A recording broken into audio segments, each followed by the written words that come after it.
everyone. I wanted to share a tutorial on Skype for Business. Had some conversation with people this afternoon about the possibility of a weather event impacting classes tomorrow, especially for day students. So we talked about giving day students some options for connecting to class and following along during class time using Skype for Business, which is a program that all of us have on our computers, including all of the students. So it's important that the students know to use Skype for Business specifically, because there is another version that they might see if they search for Skype. Two options come up, so we want to definitely need to choose Skype for Business 2016.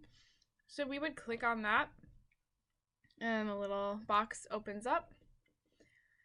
Students would have to sign in with their regular email and password. So the credentials they use for their Office 365 account, same thing they use for most of our programs on our Surface. So this is kind of our starting point with Skype for Business. There's one thing that I know will come up. Most of the cameras are not oriented the right way. So to change the direction of the camera, we need to click on the settings. So that's a little gear. And we would click on video device. And then we would select Microsoft Camera Front if we want to face the screen. We could choose Microsoft Camera Rear if we wanted to have the camera face the other way. And this might be appropriate if you ask a student who is in the class to connect with a student who is not in the class during class time. So the student who is in class could face their Surface towards the board if you're writing or projecting on the board, and then the student who's absent could follow along and watch. So that's one option to keep in mind. It's also, we will also go over how to project the programs that you are using on your Surface. So if you choose to connect with a student who's not in class via Skype, you can present the programs that you're using. So if you're writing in OneNote, and it would be helpful to have the student see what you're writing, you can make that choice as well. So that's what I'll go over. Just make sure that students know how to orient the video device.